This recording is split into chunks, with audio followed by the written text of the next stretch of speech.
नमस्कार, आकाशवाणी से प्रस्तुत है समाचार संध्या।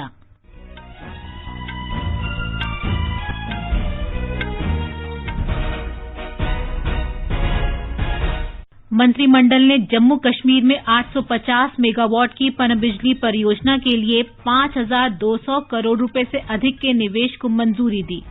प्रधानमंत्री नरेंद्र मोदी ने प्रधानमंत्री आवास योजना ग्रामीण के तहत उत्तर प्रदेश में 6 लाख से अधिक लाभार्थियों को 2,500 करोड़ रुपए से अधिक की राशि जारी की।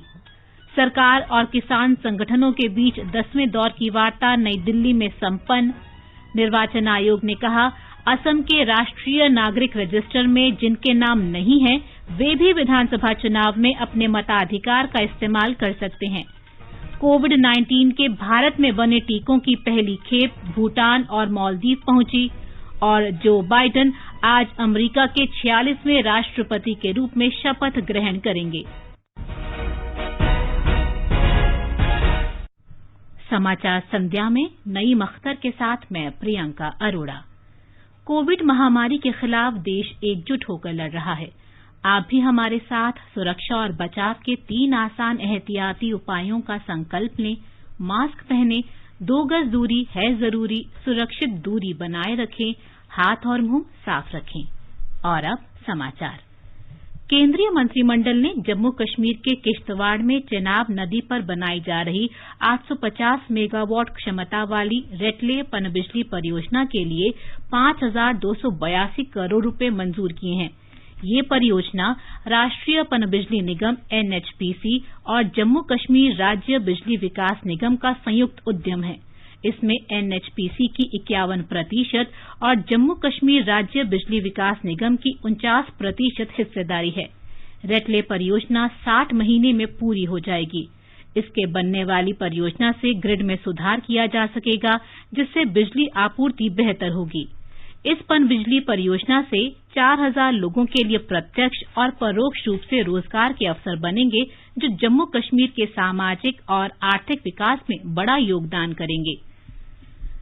प्रधानमंत्री नरेंद्र मोदी ने आज वीडियो कॉन्फ्रेंस के माध्यम से उत्तर प्रदेश में प्रधानमंत्री आवास योजना के 6,10,000 लाभार्थियों को लगभग 2,691 करोड़ रुपए की वित्तीय सहायता जारी की। इसमें 5,30,000 लाभार्थियों को जारी की गई पहली किस्त और 80,000 लाभार्थियों की दूसरी किस्त की राशि शामिल है। प्रधानमंत्री ने इस अवसर पर कहा कि ये योजना आत्मनिर्भर भारत का प्रतीक है। ये ग्रामीण लोगों को विश्वास दिलाती है कि उनका भी अपना मकान हो सकता है और वे जीवन में किसी भी समस्या से निपट सकते हैं। श्री मोदी ने कहा कि देश के गरीबों के लिए इस योजना के तहत अब तक 2 करोड़ से अधिक मकान बनाए गए हैं। इसके तहत उत्तर प्रदेश में कुल 22 लाख मकान बनाए जाने हैं। गांव में रहने वाले गरीब को पक्की छत देने के लिए प्रधानमंत्री आवास योजना ग्रामीण शुरू की गई। देश ने आजादी के 75 साल पूरे होने तक हर गरीब परिवार को पक्का घर देने का लक्ष्य तय किया। इस लक्ष्य को पूरा करने के लिए बीते वर्षों में लगभग 2 करोड़ घर सिर्फ ग्रामीण इलाकों में ही बनाए गए। अकेले प्रधानमंत्री आवास योजना के तहत भी करीब 1.25 करोड़ घरों की चाबी लोगों को दी जा चुकी है। इन घरों को बनाने के लिए करीब 1.5 लाख करोड़ रुपए अकेले केंद्र सरकार ने दिए हैं। इन मकानों को महिला सशक्तिकरण का उदाहरण बताते हुए प्रधानमंत्री ने कहा कि इनमें से ज्यादातर महिलाओं के नाम हैं। महिलाओं का सम्मान, महिलाओं का स्वाभिमान, महिलाओं का अधिकार, और इसलिए हमने जो घर देंगे महिलाओं को घर का मालिक बनाने का प्रयास उसमें होना चाहिए।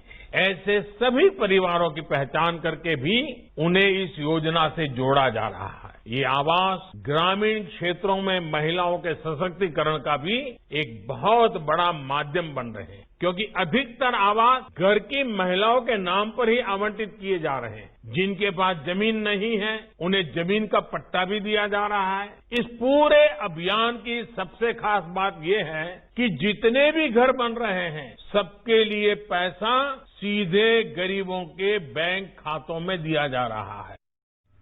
प्रधानमंत्री ने उत्तर प्रदेश में सरकारी योजनाओं के तेजी से कार्यान्वयन और बेहतर कानून व्यवस्था के लिए राज्य सरकार की सराहना की। कोरोना के ये कालखंड जिनका प्रभाव पूरे देश पर पड़ा, दुनिया पर पड़ा, मानव जात पर पड़ा, उत्तर प्रदेश ने विकास के लिए अपने प्रयासों को रुकने नहीं दिया, जारी रखा, तेज गति से आगे बढ़ाया। जो प्रवासी बंधु हमारे गांव लौटकर आए थे, उनकी सुरक्षित घर वापसी के लिए यूपी ने जो काम किया, उसकी भी काफी प्रशंसा हुई है। यूपी ने तो गरीब कल्याण रोजगार अभियान के तहत 10 करोड़ मैंडेट का रोजगार पैदा किया है और देश में पहला स्थान प्राप्त किया है। श्री मोदी ने कहा कि इस योजना के तहत उत्तर प्रदेश के 8,500 से अधिक गांवों में निर्माण का काम पूरा हो गया है और 51,000 से अधिक लाभार्थियों को भूमि प्रमाण पत्र दिए जा चुके हैं। प्रधानमंत्री स्वामित्व योजना को ग्रामीणों के लिए महत्वपूर्ण बताते हुए श्री मोदी ने लोगों से योजना का अधिक से अधिक लाभ उठाने को कहा, क्योंकि इससे उन्हें बैंकों से आसानी से ऋण मिल सकेगा और उनकी जमीन की कीमत भी बढ़ेगी। गांव में रहने वाले लोगों को उनकी जमीन, उनके घर के मालिकाना हक के कागज टेक्नोलॉजी के माध्यम से नाप करके ये हक उनको दिया जा रहा है। आजकल यूपी के भी हजारों गांवों में ड्रोन से सर्वे किया जा रहा है, मैपिंग कराई जा रही है, ताकि लोगों की संपत्ति सरकारी रिकॉर्ड में आपके नाम से ही दर्ज रहे। इस योजना के बाद जगह जगह जमीनों को लेकर गांव में होने वाले विवाद समाप्त हो जाए। इसका सबसे बड़ा लाभ ये होगा कि आप गांव की जमीन या गांव का कागज घर दिखाकर जब चाहे बैंक से लोन भी ले पाए। स्वामित्व योजना का अच्छा प्रभाव अब गांव में बने घरों और जमीनों की कीमतों पर भी होगा। केंद्रीय ग्रामीण विकास मंत्री नरेंद्र सिंह तोमर ने इस अवसर पर कहा कि मंत्रालय द्वारा इस वित्त वर्ष में पहली बार 2 लाख करोड़ रुपए खर्च किए जा रहे हैं और इसका एक बड़ा हिस्सा महात्मा गांधी राष्ट्रीय ग्रामीण रोजगार गारंटी योजना में जाता है। इस अवसर पर मुख्यमंत्री योगी आदित्यनाथ ने कहा कि इस योजना के तहत अब तक 14,61,000 लाभार्थियों को मकान मिल चुके हैं और इस वर्ष 7,10,000 आवेदन मंजूर किए गए हैं। श्री योगी ने कहा कि अब राज्य के लगभग हर गांव में इस योजना के तहत बनाए गए मकान देखे जा सकते हैं। प्रधानमंत्री आवास योजना ने हर गरीब के आवास के सपने को साकार किया है। आज हर गांव में हमें प्रधानमंत्री आवास योजना का आवास देखने को मिलता है और यही नहीं, शहरी क्षेत्र में भी हम किसी भी मोहल्ले में जाते हैं तो प्रधानमंत्री आवास योजना शहरी भी वहां पर हमें देखने को मिलता है। यह गरीब के जीवन में परिवर्तन करने का आदरणीय प्रधानमंत्री जी की जो सोच रही है वह साकार होती हुई दिखाई दे रही है। हमारे संवाददाता ने बताया है कि प्रधानमंत्री ने इस अवसर पर खीरी, चित्रकूट, वाराणसी, अयोध्या और सहारनपुर जिलों के लाभार्थियों से भी बात की। भारत ने अपने सहयोगी तथा पड़ोसी देशों को कोविड के टीके भेजना शुरू कर दिया है। भूटान और मालदीव को आज मैत्री पहल के तहत कोविड टीकों की खेप भेजी गई। विदेश मंत्री डॉक्टर सुब्रमण्यम जयशंकर ने कहा कि वैक्सीन मैत्री की शुरुआत हो चुकी है। टीकों की खेप भूटान और मालदीव पहुंच गई है।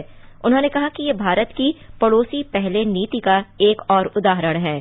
भूटान के विदेश मंत्री तांडी दोरजी ने 1.5 लाख कोविशील्ड के टीके भेजने और कोविड के खिलाफ लड़ाई में उसकी मदद करने के लिए भारत का आभार जताया। मालदीव के विदेश मंत्री अब्दुल्ला शाहिद ने कहा कि उन्हें भारत के सीरम इंस्टीट्यूट से 1 लाख कोविशील्ड के टीके मिलने से बहुत खुशी हुई है। उन्होंने कहा कि भारत संकट की हर घड़ी में हमेशा एक मित्र की तरह मालदीव के साथ मजबूती से खड़ा रहा है। प्रधानमंत्री नरेंद्र मोदी ने पड़ोसी देशों को दी जा रही मदद पर कहा कि भारत अपने विश्वसनीय सहयोगियों और वैश्विक समुदाय की स्वास्थ्य जरूरतों में काम आकर स्वयं को गौरवान्वित महसूस कर रहा है। विदेश मंत्रालय की ओर से कल जारी बयान में कहा गया था कि देश में बने कोविड के टीकों के लिए भारत को भूटान, मालदीव, बांग्लादेश, नेपाल, म्यांमार और सेशल्स जैसे पड़ोसी देशों से अनुरोध मिले हैं। इस बीच हमारे ढाका संवाददाता ने बताया है कि भारत की ओर से उपहार के तौर पर भेजी गई 20 लाख कोविड टीके की खेप कल ढाका पहुंचेगी। बांग्लादेश के स्वास्थ्य मंत्री जाहिद मलिक और बांग्लादेश में भारत के उच्चायुक्त विक्रम दोरईस्वामी औपचारिक रूप से इन टीकों के ढाका पहुंचने के कार्यक्रम में शामिल होंगे। 20 लाख टीकों के इस उपहार के अलावा बांग्लादेश की दवा कंपनी वैक्सीनको फार्मास्यूटिकल्स और भारत की सीरम इंस्टीट्यूट ऑफ इंडिया के बीच 3 करोड़ कोरोना टीकों की खरीद के लिए पहले ही करार हो चुका है। भारत वैक्सीन निर्माण और वितरण की अपनी क्षमता का उपयोग कोरोना महामारी के खिलाफ संघर्ष में करने को प्रतिबद्ध है। भारत और बांग्लादेश कोविड-19 के खिलाफ आपसी सहयोग को आगे बढ़ाते हुए स्वास्थ्य कर्मियों तथा प्रशासकों के प्रशिक्षण के लिए कार्यक्रम भी चला रहे हैं। राजेश झा, आकाशवाणी समाचार, ढाका। केंद्रीय स्वास्थ्य मंत्रालय ने बताया है कि देश के 20 राज्यों और केंद्र शासित प्रदेशों में कोविड टीकाकरण के अंतर्गत 14,119 केंद्रों पर टीके लगाए गए हैं। 16 जनवरी को शुरू हुए विश्व के सबसे बड़े टीकाकरण अभियान के 5वें दिन 1,12,007 लोगों को टीका लगाया गया। अपर स्वास्थ्य सचिव डॉक्टर मनोहर अगनानी ने आज नई दिल्ली में पत्रकारों को बताया कि 5 दिन में 7,87,842 लोगों को टीका लगाया जा चुका है। उन्होंने बताया कि अब तक देश में हुए टीकाकरण के बाद किसी को भी कोई गंभीर शिकायत नहीं हुई है। श्री अगनानी ने बताया कि कोविन सॉफ्टवेयर को और बेहतर बनाकर उसमें नए फीचर जोड़े गए हैं। कोविन सॉफ्टवेयर उसमें भी हम संशोधन करते जा रहे हैं और एक नया फीचर इसमें हमने ऐड किया है जिसको हम अलॉट बेनिफिशियरी है, जो पहले से ही ऑनगोइंग सेशंस है उसमें इसको जोड़ा है। इसका उद्देश्य ये है कि हम अधिकतम लोगों को जोड़ सकें और हमारी जो कवरेज है वो बेहतर हो सके। लेकिन जो बेनिफिशियरीज ऑलरेडी रजिस्टर्ड हैं डेटाबेस में, उन्हीं के लिए ये सुविधा है। और इस इन्हांसमेंट में हमने ये भी प्रावधान किया है कि यदि किसी व्यक्ति का नाम तलाश न हो तो डेटाबेस में उसके मोबाइल नंबर के माध्यम से खोजा जा सकता है। श्री अगनानी ने बताया कि मंत्रालय ने जिला अधिकारियों और जिला टीकाकरण प्रभारियों को टीकाकरण स्थलों के प्रभारियों के साथ प्रतिदिन समीक्षा बैठक करने को कहा है। साथ ही कोल्ड चेन के बारे में भी राय लेने को कहा गया है। इस बीच देश में कोविड से अब तक 1,02,45,000 से अधिक लोग स्वस्थ हो चुके हैं। इसके साथ ही स्वस्थ होने की दर 96.7% हो गई है। पिछले 24 घंटे के दौरान 13,283 लोगों के संक्रमित होने की पुष्टि हुई है। इस दौरान लगभग 17,000 लोग स्वस्थ भी हुए हैं। देश में संक्रमित लोगों की संख्या में निरंतर कमी आ रही है और ये संख्या 2 लाख से भी कम रह गई है। इस समय 1,97,000 लोग संक्रमित हैं, जो लगभग 1.86% के आसपास है। इनमें से लगभग 60% लोग अपने घरों में क्वारंटीन हैं और उनमें कोविड के मामूली लक्षण हैं। स्वास्थ्य मंत्रालय ने बताया है कि देश में चिकित्सा सुविधाओं में बढ़ोतरी और राज्यों तथा केंद्र शासित प्रदेशों के चिकित्सकों और स्वास्थ्य कर्मियों के समर्पण भाव से काम किए जाने से स्वस्थ होने वालों की संख्या बढ़ी है। मंत्रालय ने कहा है कि मृत्यु दर में कमी आई है और ये अभी 1.44% है। सरकार ने आज कहा कि देश के 6 राज्यों में मुर्गियों में एवियन फ्लू की पुष्टि हुई है। इनमें केरल, हरियाणा, मध्य प्रदेश, महाराष्ट्र, छत्तीसगढ़ और पंजाब शामिल हैं। 10 राज्यों में कौवों, जंगली पक्षियों और प्रवासी पक्षियों में भी बर्ड फ्लू की पुष्टि हुई है। ये राज्य हैं मध्य प्रदेश, महाराष्ट्र, छत्तीसगढ़, हिमाचल प्रदेश, गुजरात, उत्तर प्रदेश, उत्तराखंड, दिल्ली, राजस्थान और पंजाब। महाराष्ट्र, मध्य प्रदेश, छत्तीसगढ़ और हरियाणा में प्रभावित क्षेत्रों में पक्षियों को अलग थलग करने की व्यवस्था की गई है। देश में बर्ड फ्लू प्रभावित क्षेत्रों में स्थिति की समीक्षा के लिए गठित केंद्रीय दल ने महाराष्ट्र के सतारा, लातूर, परभणी और बीड जिलों का दौरा किया। एवियन फ्लू के बारे में लोगों तक सही जानकारी पहुंचाने के लिए ट्विटर और फेसबुक जैसे सोशल मीडिया प्लेटफॉर्म की मदद ली जा रही है। आकाशवाणी का समाचार सेवा प्रभाग आज अपने फोन इन कार्यक्रम में हिंदी और अंग्रेजी में कोविड पर विशेष परिचर्चा प्रसारित करेगा। ये कार्यक्रम आज रात 9:30 बजे से FM गोल्ड और अतिरिक्त मीटरों पर सुना जा सकता है।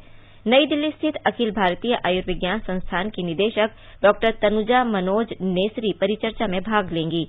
श्रोता हमारे टोल फ्री नंबर 1800115767 पर फोन करके विशेषज्ञ से सीधे सवाल पूछ सकते हैं। लैंडलाइन नंबर 01123314444 पर भी सवाल पूछे जा सकते हैं। हमारे Twitter handle @AIR News Alerts पर #AskAIR के जरिए भी सवाल पूछ सकते हैं। ये कार्यक्रम हमारी वेबसाइट newsonair.com और हमारे YouTube channel news on AIR official पर भी उपलब्ध रहेगा। Mobile app news on AIR से भी अपडेट लिए जा सकते हैं। आगे बढ़ने से पहले मुख्य समाचारों पर एक नजर। मंत्रिमंडल ने जम्मू कश्मीर में 850 मेगावाट की पनबिजली परियोजना के लिए 5,200 करोड़ रुपए से अधिक के निवेश को मंजूरी दी।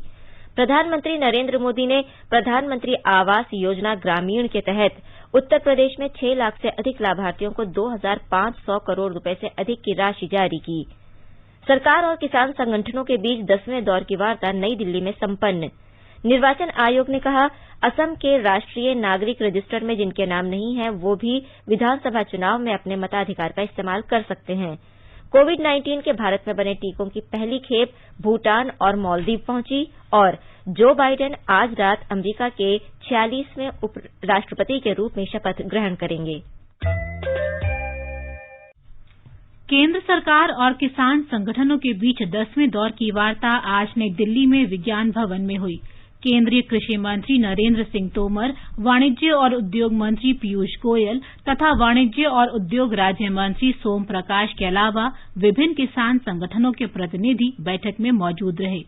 केंद्र सरकार और किसान संगठनों के बीच अगले दौर की बातचीत 22 जनवरी को होगी। मध्य प्रदेश में इस वर्ष 37,26,000 मीट्रिक टन धान की रिकॉर्ड खरीद की गई। इसे न्यूनतम समर्थन मूल्य पर खरीदा गया। ब्यौरा हमारी संवाददाता से। मध्य प्रदेश ने पिछले साल की तुलना में विदिशा जिले को छोड़कर समर्थन मूल्य पर राज्य के सभी जिलों में अतिरिक्त धान की खरीद दर्ज की है। अधिकतम खरीद वाले जिलों में होशंगाबाद, रायसेन और सीहोर शामिल हैं। 5,000 करोड़ रुपए का भुगतान भी किसानों को कर दिया गया है। मुख्यमंत्री श्री चौहान ने समर्थन मूल्य पर धान खरीद के कार्य की समीक्षा करते हुए अधिकारियों को किसानों का शेष भुगतान भी जल्द से जल्द करने के निर्देश दिए हैं। रबी के लिए किसानों का पंजीकरण 25 जनवरी से 20 फरवरी तक किया जाएगा। इसके लिए राज्य में कुल 4,529 पंजीकरण केंद्र बनाए गए हैं। पूजा पी वर्धन, आकाशवाणी समाचार, भोपाल। मुख्य निर्वाचन आयुक्त सुनील अरोड़ा ने कहा है कि गृह मंत्रालय के दिशा निर्देशों के अनुरूप असम में जिन लोगों के नाम राष्ट्रीय नागरिक रजिस्टर में शामिल नहीं किए गए हैं वे भी मताधिकार का प्रयोग कर सकते हैं। आज गुवाहाटी में विभिन्न हितधारकों से मिलने के बाद पत्रकारों से बात करते हुए उन्होंने कहा कि गृह मंत्रालय ने पहले ही स्पष्ट कर दिया है कि लोगों के मताधिकार पर कोई प्रभाव नहीं पड़ेगा। उन्होंने कहा कि सभी राजनीतिक दलों ने निष्पक्ष और शांतिपूर्ण ढंग से चुनाव सुनिश्चित करने में पूरे सहयोग का आश्वासन दिया है। मुख्य निर्वाचन आयुक्त ने बताया कि असम में चुनाव से संबंधित सभी लोगों को जरूरी व्यवस्थाएं करने को कहा गया है। उन्होंने कहा कि आयोग कोविड दिशा निर्देशों का पालन करते हुए असम में निष्पक्ष, शांतिपूर्ण और पारदर्शी चुनाव कराने के लिए वचनबद्ध है। पश्चिम बंगाल में होने वाले विधानसभा चुनाव की तैयारियों का जायजा लेने के लिए निर्वाचन आयोग का दल आज शाम कोलकाता पहुंचा। दल में मुख्य निर्वाचन आयुक्त सुनील अरोड़ा के अलावा निर्वाचन आयुक्त सुशील चंद्रा और राजीव कुमार शामिल हैं। आयोग के सदस्यों ने पश्चिम बंगाल के मुख्य निर्वाचन अधिकारी आरिज आफ्ताब के साथ बैठक की है। तृणमूल कांग्रेस के एक और विधायक भारतीय जनता पार्टी में शामिल हो गए हैं। पश्चिम बंगाल के शांतिपुर निर्वाचन क्षेत्र से विधायक अरिंदम भट्टाचार्य ने भाजपा राष्ट्रीय महासचिव कैलाश विजयवर्गीय की मौजूदगी में नई दिल्ली में पार्टी की सदस्यता ग्रहण की। बाद में संवाददाताओं से बातचीत में उन्होंने पश्चिम बंगाल सरकार पर आरोप लगाया कि बंगाल के युवा बेरोजगार हैं और वहां की सरकार में सही दृष्टिकोण की कमी है। ये समाचार हमारी वेबसाइट newsonair.com/hindi और हमारे mobile app news on AIR पर भी उपलब्ध हैं। चलो मिलकर एक शुरुआत करें, चलो एक फैसला आज करें, मास्क नहीं तो टोकेंगे, कोरोना को रोकेंगे, चलो एक इरादा करते हैं, चलो खुद से वादा करते हैं, मास्क नहीं तो टोकेंगे, कोरोना को रोकेंगे। ये आकाशवाणी है। अमेरिका में नवनियुक्त राष्ट्रपति जो बाइडेन 46वें राष्ट्रपति के रूप में शपथ लेने वाले हैं। 78 वर्षीय बाइडेन अमेरिका के इतिहास में सबसे अधिक उम्र वाले राष्ट्रपति होंगे। कोरोना वायरस तथा सुरक्षा कारणों से इस बार वाशिंगटन में होने वाला शपथ ग्रहण समारोह अपनी स्वाभाविक शान और शौकत वाला नहीं होगा। कमला हैरिस अमेरिका की पहली महिला उपराष्ट्रपति बनेंगी। उनके पिता और माता जमाइका तथा भारतीय मूल के हैं। इस बीच पूर्व राष्ट्रपति डोनाल्ड ट्रंप ने अपने विदाई भाषण में बाइडेन प्रशासन को शुभकामनाएं दी हैं। प्रधानमंत्री नरेंद्र मोदी शुक्रवार को वीडियो कॉन्फ्रेंस के माध्यम से असम में तेजपुर विश्वविद्यालय के 18वें दीक्षांत समारोह को संबोधित करेंगे। इस अवसर पर वर्ष 2020 में विश्वविद्यालय से शिक्षा पूरी कर चुके 218 छात्रों को डिग्रियां और डिप्लोमा दिए जाएंगे। विभिन्न विषयों में स्नातक और स्नातकोत्तर पाठ्यक्रम में शीर्ष स्थान प्राप्त करने वाले 48 छात्रों को स्वर्ण पदक से सम्मानित किया जाएगा। कोविड महामारी को देखते हुए दीक्षांत समारोह में केवल पीएचडी छात्रों और स्वर्ण पदक विजेताओं को डिग्रियां और स्वर्ण पदक व्यक्तिगत रूप से दिए जाएंगे, जबकि बाकी सभी छात्रों को वर्चुअल तरीके से डिग्रियां दी जाएंगी। रक्षा मंत्री राजनाथ सिंह ने सिंगापुर के रक्षा मंत्री डॉक्टर नेग एंग हेन के साथ वीडियो कॉन्फ्रेंस के माध्यम से द्विपक्षीय बातचीत की। बैठक के बाद उन्होंने कहा कि आज की बातचीत दोनों देशों के बीच विशेष संबंधों को और मजबूत करने में सहायक होगी। रक्षा मंत्रालय ने एक बयान में कहा है कि भारत और सिंगापुर के रक्षा मंत्रियों ने दोनों देशों के बीच बढ़ते रक्षा सहयोग पर संतोष व्यक्त किया। दोनों पक्षों ने पिछले वर्ष रक्षा सहयोग के लिए किए गए उपायों पर प्रसन्नता व्यक्त करते हुए कहा कि आगे भी रक्षा तकनीक और उद्योग के अलावा सशस्त्र बलों के बीच भी बेहतर तालमेल विकसित होगा। बैठक में पनडुब्बियों की सुरक्षा और रख रखाव के बारे में दोनों देशों की नौसेनाओं के बीच समझौते पर हस्ताक्षर भी किए गए। भारतीय वायुसेना और फ्रांस की एयर एंड स्पेस फोर्स ने आज वायुसेना के जोधपुर हवाई अड्डे पर संयुक्त अभ्यास किया। पहले दिन दोनों सेनाओं के एयर कॉमोडोर ने औपचारिक बैठक की और दिन प्रतिदिन की गतिविधियों के बारे में एक दूसरे को अवगत कराया। एक रिपोर्ट। फ्रांस अपने साथ 4 रफाल विमान लेकर आया है, जो भारतीय रफाल विमानों के साथ मिलकर युद्ध कौशल और रणनीति पर एक दूसरे के साथ सामंजस्य और सहयोग करेंगे। फ्रेंच टीम के साथ रफाल के अलावा airbase A330 multirole tanker transport A400M tactical transport aircraft शामिल हो रहे हैं। वहीं भारतीय वायुसेना की तरफ से जोधपुर में तैनात सुखोई 30 लड़ाकू विमानों की स्क्वाड्रन के अलावा अंबाला एयरफोर्स स्टेशन से 4 रफाल लड़ाकू विमान, मिराज 2000 विमान, IL-78 फ्लाइट रिफ्यूलिंग एयरक्राफ्ट और अवाक्स एयरक्राफ्ट भाग ले रहे हैं। युद्धाभ्यास 24 जनवरी तक चलेगा। गौरतलब है कि सितंबर 2020 में भारत को फ्रांस से रफाल लड़ाकू विमानों का पहला बेड़ा मिला था। ऐसे में भारत में होने वाले किसी युद्धाभ्यास में भारतीय रफाल विमान पहली बार शामिल हो रहे हैं। आशीष, आकाशवाणी समाचार, जोधपुर। राष्ट्रीय आपदा मोचन बल NDRF ने आज अपना 16वां स्थापना दिवस मनाया। नई दिल्ली में इस अवसर पर गृह राज्य मंत्री नित्यानंद राय मुख्य अतिथि के रूप में उपस्थित थे। श्री राय ने इस मौके पर कहा कि आज का दिन NDRF के अधिकारियों और कर्मियों के अपने पेशे के प्रति दृढ़ संकल्प और उनकी उपलब्धियों को याद करने का अवसर है। उन्होंने कहा कि NDRF की कुशलता का ही परिणाम है कि पिछले वर्षों में विभिन्न आपदाओं में जानमाल की हानि बहुत कम रही। श्री राय ने कहा कि NDRF की टीम में ऐसी महिलाएं भी शामिल हैं जो हर आपदा में महत्वपूर्ण भूमिका निभा रही हैं और पुरुष सहयोगियों के साथ कंधे से कंधा मिलाकर चल रही हैं, जिससे महिला सशक्तिकरण का सपना साकार हो रहा है। नीति आयोग ने आज भारत नवाचार सूचकांक का दूसरा संस्करण जारी किया। आयोग ने कहा है कि ये सूचकांक देश को नवाचार उन्मुख अर्थव्यवस्था के रूप में कायाकल्प करने की सरकार की निरंतर वचनबद्धता को प्रदर्शित करता है। नीति आयोग के उपाध्यक्ष डॉक्टर राजीव कुमार ने नई दिल्ली में सूचकांक जारी करते हुए कहा कि इससे पता चलता है कि भारत सही मार्ग पर चल रहा है और विभिन्न राज्य नवाचार तंत्र को बेहतर बनाने की दिशा में काम कर रहे हैं।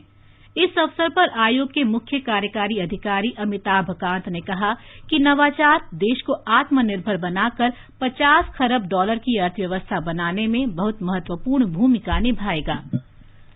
सड़क परिवहन और राजमार्ग मंत्रालय तथा रक्षा अनुसंधान और विकास संगठन DRDO ने प्राकृतिक आपदा प्रबंधन के क्षेत्र में सहयोग के लिए सहमति पत्र पर हस्ताक्षर किए हैं।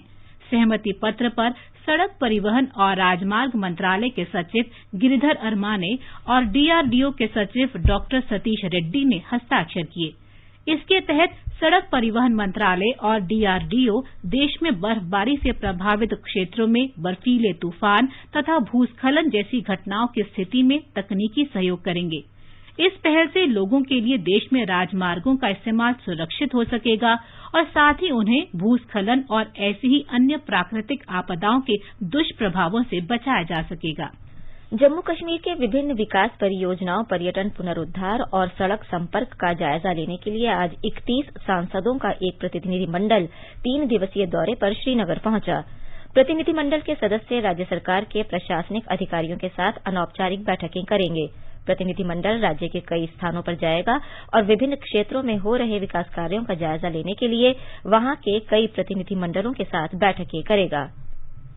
महाराष्ट्र सरकार ने उच्चतम न्यायालय से अनुरोध किया है कि मराठा समुदाय के लिए आरक्षण से संबंधित मामले की सुनवाई वर्चुअल तरीके से नहीं बल्कि व्यक्तिगत रूप से पेशी के साथ की जाए। आरक्षण पर गठित उप समिति के अध्यक्ष अशोक चव्हाण ने आज कहा कि एक तो इस मामले पर विस्तृत सुनवाई की जरूरत है और दूसरा अब तो बंबई उच्च न्यायालय में भी वर्चुअल सुनवाई बंद हो चुकी है। उन्होंने कहा कि उच्चतम न्यायालय मामले की अगली सुनवाई 5 फरवरी को होगी। इस न्यायालय की वृहद पीठ को भेजा जाना चाहिए ताकि मराठा समुदाय को न्याय मिल सके।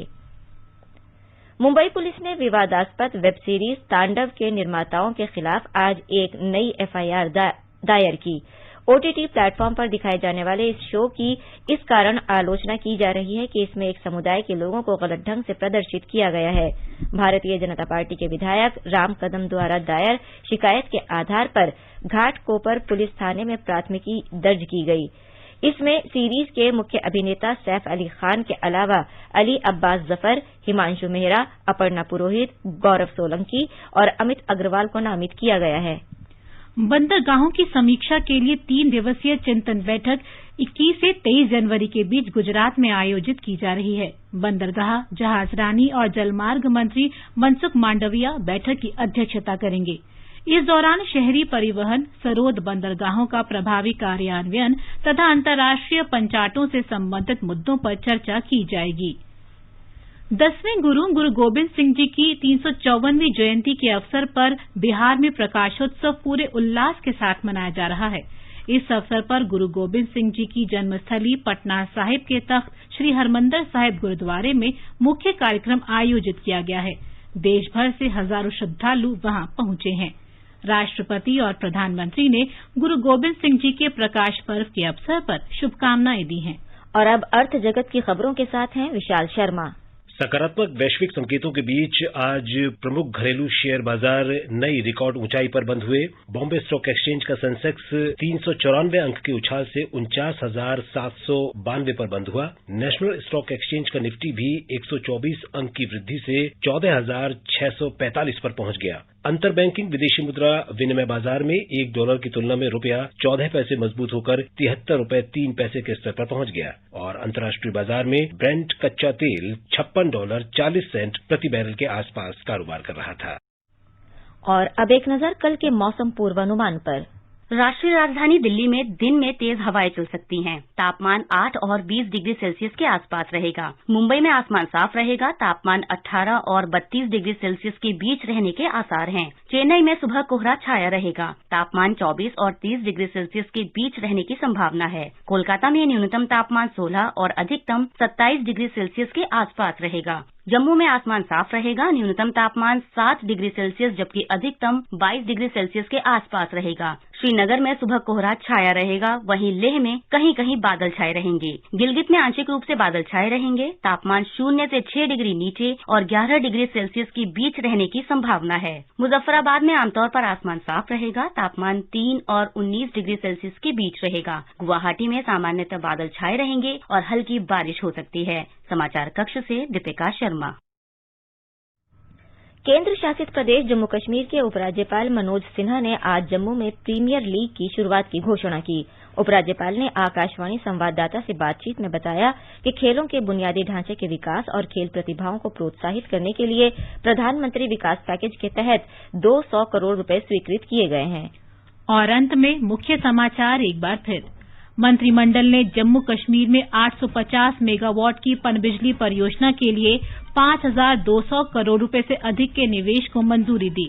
प्रधानमंत्री नरेंद्र मोदी ने प्रधानमंत्री आवास योजना ग्रामीण के तहत उत्तर प्रदेश में 6 लाख से अधिक लाभार्थियों को 2,500 करोड़ रुपए से अधिक की राशि जारी की। सरकार और किसान संगठनों के बीच 10वें दौर की वार्ता नई दिल्ली में संपन्न। निर्वाचन आयोग ने कहा, असम के राष्ट्रीय नागरिक रजिस्टर में जिनके नाम नहीं है वे भी विधानसभा चुनाव में अपने मताधिकार का इस्तेमाल कर सकते हैं। कोविड-19 के भारत में बने टीकों की पहली खेप भूटान और मालदीव पहुंची और जो बाइडेन आज अमेरिका के 46वें राष्ट्रपति के रूप में शपथ ग्रहण करेंगे। इसके साथ ही समाचार संध्या का ये अंक समाप्त हुआ। नमस्कार।